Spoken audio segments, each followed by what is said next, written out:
sports writer, and I've been a sports writer for about half as long as Ted has been alive. Just a baby, really. And I'm currently the correspondent at large for a newly launched website called Sports Hounds. So, welcome, great day. Before we get started, I wish to acknowledge the Gadigal people of the Eora Nation, and who are the traditional custodians on the land on which we gather here today, and pay our respects to their elders past, present and emerging. I also want to acknowledge the clutch of celebrities that we have in this tight little group here today. First of all, we've got two great Matildas, although they weren't Matildas back then, but Julie Dolan, AM, great soccer pioneer, midfielder, 18 caps for Australia, amazing, former national captain, and Football Australia Hall of Famer. We also give it up for Julie. We also have Trixie, who's hiding down the back. What are you doing down there? Drinking. Trixie is also a soccer pioneer, a striker who we might have to call on Monday. And Trixie did 4 caps for Australia too, so well done, Trixie. We also have Christine Yates, who's the Vice President of the Royal Historical Society. We have Ricardo Picconi, who's the Head of Government and Stakeholder Relations at the Australian Sports Foundation. We have our award-winning publisher, Pip Butler, who is responsible for turning Ted's hefty manuscript into a landmark book. And we have Mike Osborne, who's the former editor of AAP, the National News Agency, which of course has this morning published a story about Ted's book. Mike also worked with Ted for 25 years. So.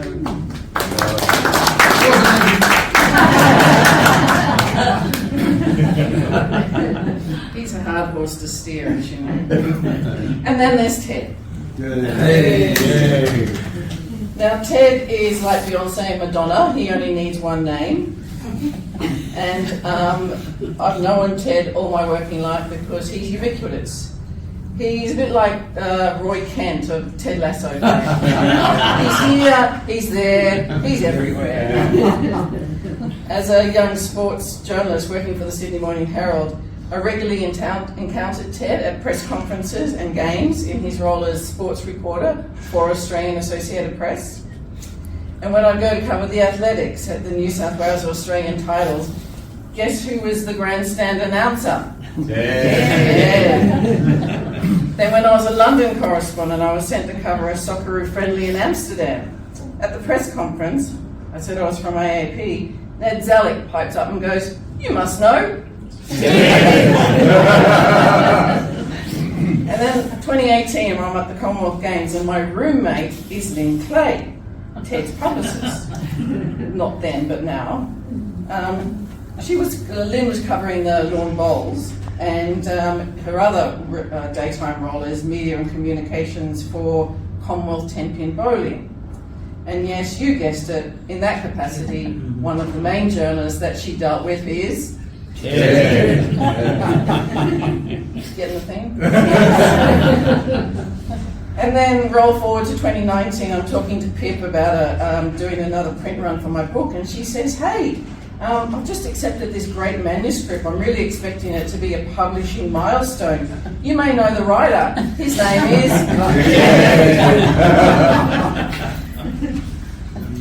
Now, former Socceroo captain Paul Wade, OAM, can't be with us here today, but he wanted to pay his respects to Ted and the great work that he has done with this book. Paul says, "Until now, we've had to go to Wikipedia for the jigsaw version of football history in Australia. Now we've got this factual, passionate, lived and loved version. If I want to have a conversation about who we are, this will be my go-to. Thanks." Now, before we hear from Ted, we're going to have a chat to Julie. So I'd like to introduce Julie to the rostrum. Julie wrote the foreword for the book, and she's experienced firsthand the deep sense of frustration over the acute lack of history about soccer in Australia and the lack of information about the women's game in particular, which Ted has done a brilliant job doing, although it did take him 20 years to research and compile. Let's hear from Julie.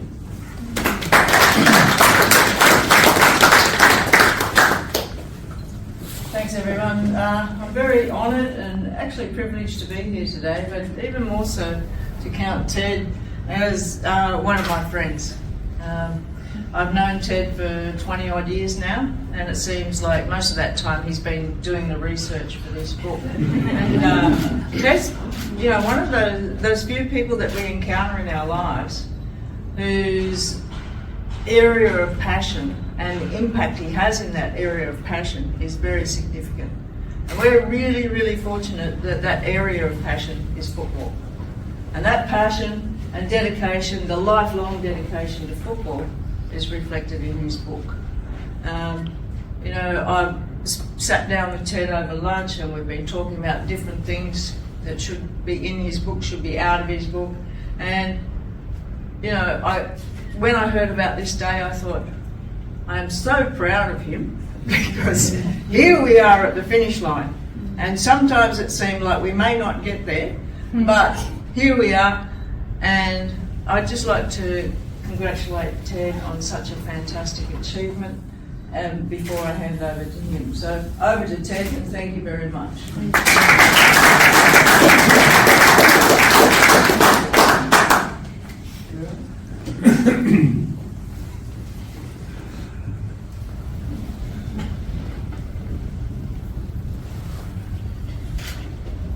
Well, this is a different position for me. I'm usually in where you are. Going back to the old times, using a notebook and a Black Prince pencil. Anyone remember the Black Prince pencils? A long time ago, before ballpoint pens came in, and then of course microphones and tape recorders and all of those things. First of all, let me say thank you to each and every one of you for coming here today. The book has taken what could be called a lifetime for some people to be completed. Actually, it took me 15 years to write. And the reason for that is very simple. A lack of information. I've got to go back to the 1960s, 70s, when the International Federation of Football History, based in Europe, sent a request to the Australian Soccer Federation asking for details on a bloke by the name of Peter Wilson, who was the Australian Socceroos captain at that time.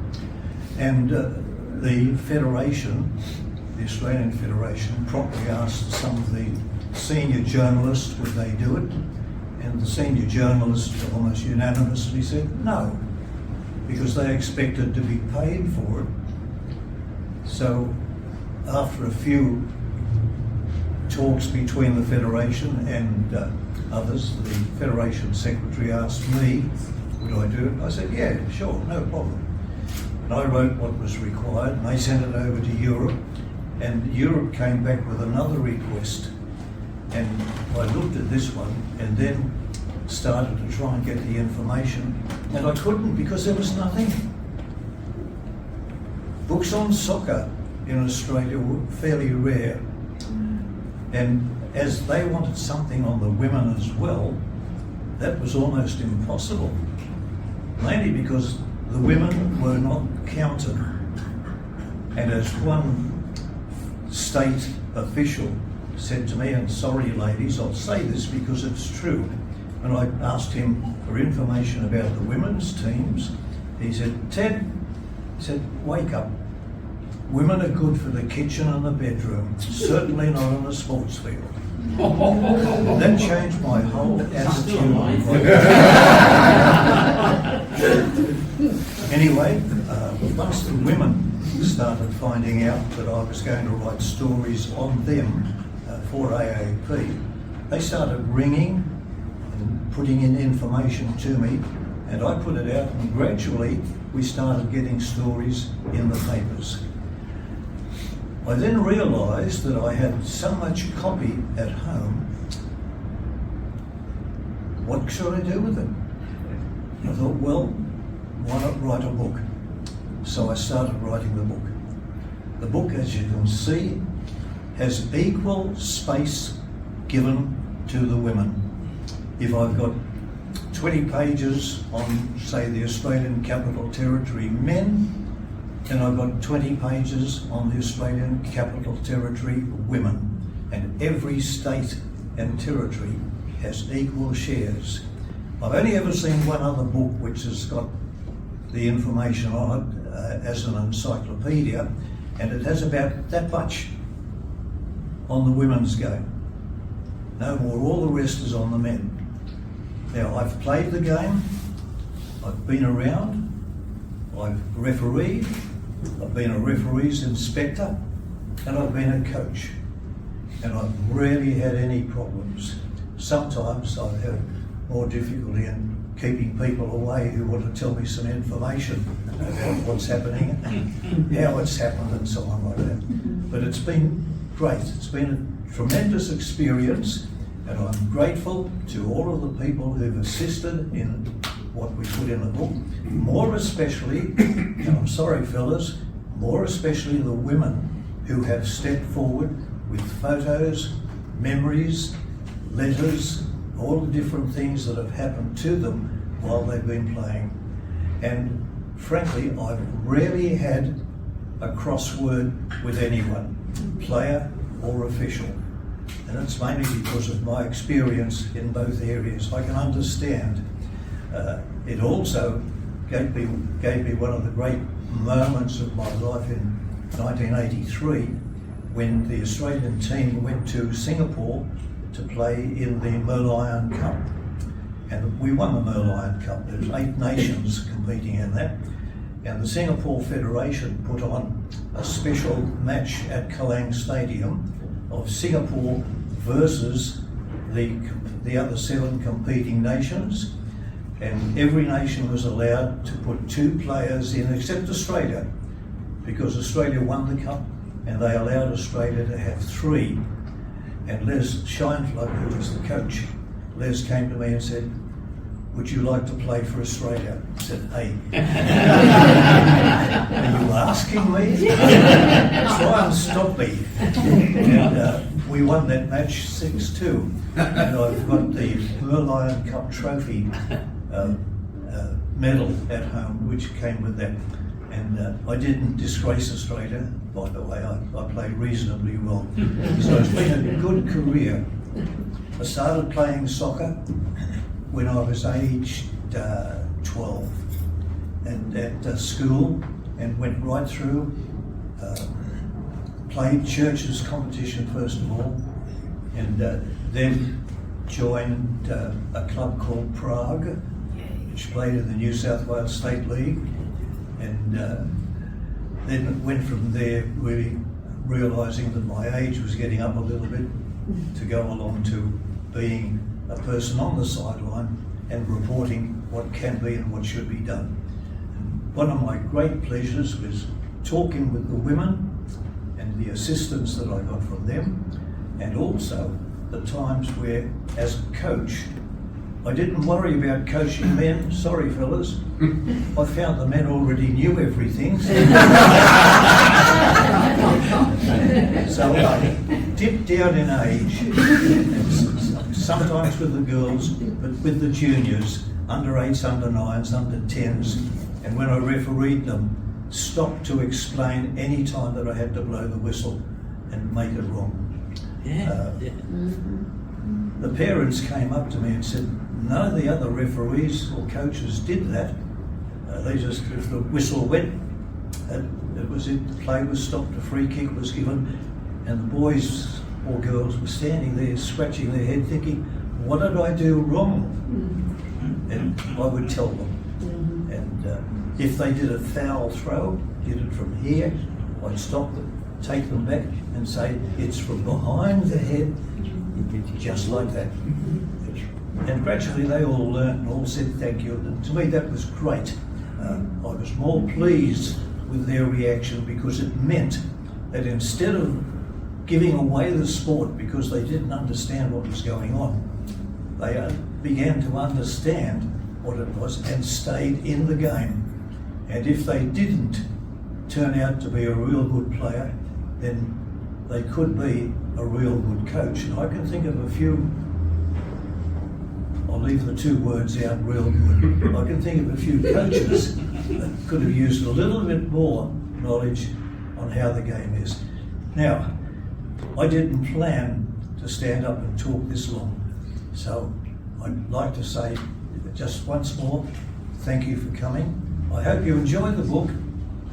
Any comments I'd be willing to listen to and take your advice, and may talk just a little bit more. And if you want me to come to one of your clubs or anything like that to talk about not just the game itself, but some of my experiences. We had a big meeting in Sydney, a big press conference, and it was a huge room, and there must have been about 50 media people there. And Sir Arthur George, the President of the Australian Soccer Federation, came in from the side with the dignitaries, and the guest of honour was Sepp Blatter when he was President of FIFA. And they're walking down the side to go up to the stage, and all of a sudden Sepp Blatter steps out of the line, comes and walks over to where I'm sitting on the end of a queue like that, and puts his hand out and says, "Ted, nice to see you." And I said, "Thank you, Sepp." I said, "Mate, you're wanted up on the stage." I said, "Where are you staying?" He told me, and I said, "I'll give you a call later." And he said, "Thank you very much." The journalist sitting next to me, Ray Kirschler, it goes back a few years. Ray has looked at me, he said, "Ted," he said, "that is the best bit of one-man upmanship I've ever seen." All right, thank you for listening. And I'll hand back to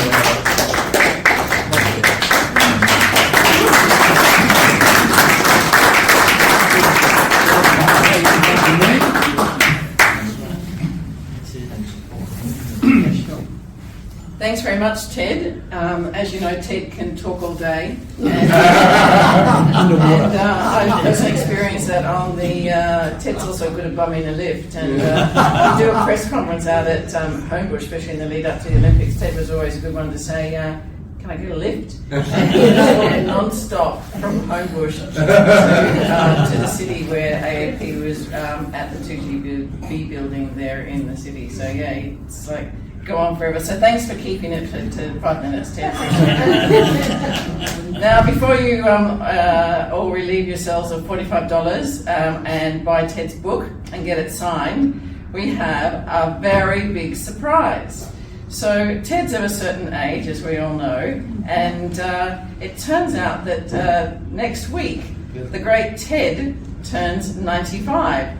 So we thought, seeing as we had you all gathered here today, we would not just sing happy birthday, but we would get a cake and cut it for him to celebrate the book and to celebrate his career. Yes. So I'm hoping that there's a cake in the wings. I've got a question while we're waiting. Yes. Oh yes, actually, and afterwards, if there's any media in the room, Ted's available for interviews, and I hope there's a lot of bandwidth on your phone. Ted, have you started work on the second edition? Good one. Volume 2.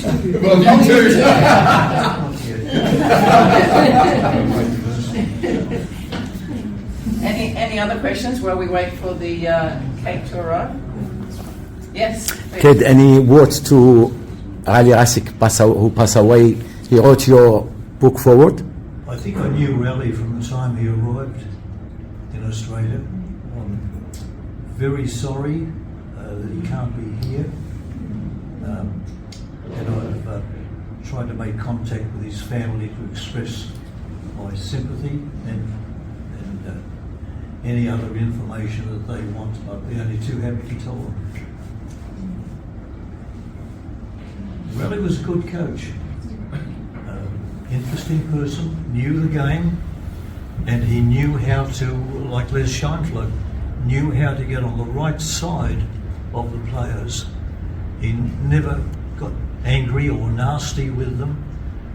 He wanted to coach a team, not a group of individuals. And that's why he was so successful.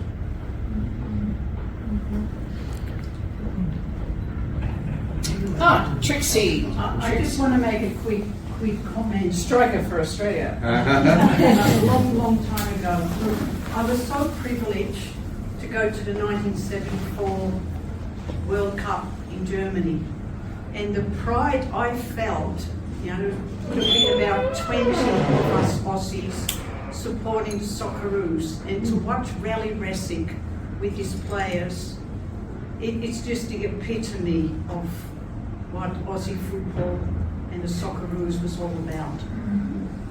I miss him so much. I wish he was here to listen to the comments. What about last night's games, Ted? How do you feel about that result with the Matildas, and what tactical moves would you have made to have turned that result around? They did everything except score. I know it finished up at 3-2, but if you were counting the shots at goal, as I was last night, they were going everywhere. They were going over the bar, they were going wide.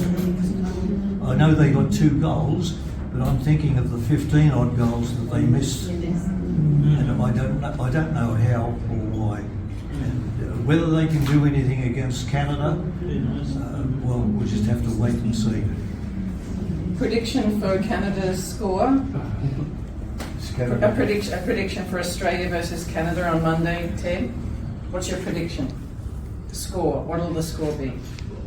Well, if you look at the way Australia played last night, and if you look at the way Canada played in their second game, you'd have to say that the Canadians would have to go in as favourite. I'd say so. Unless Australia changes its attitude.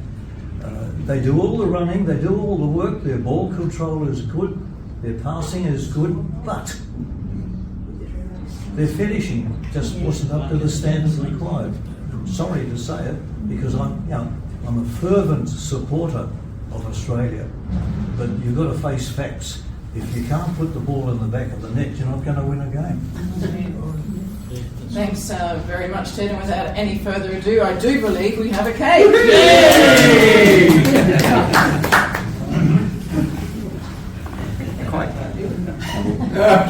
There's someone made it. Yay! Okay. Happy birthday to you.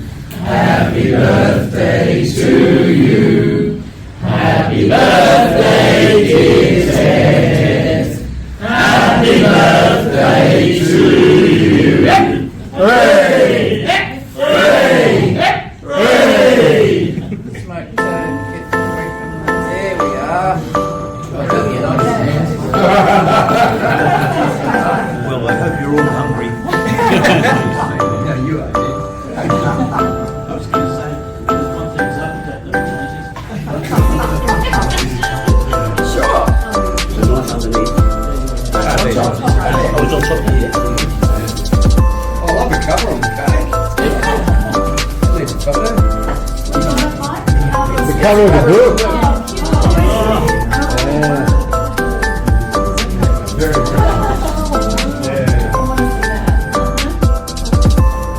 Look up, Ted. Sit down, sit down.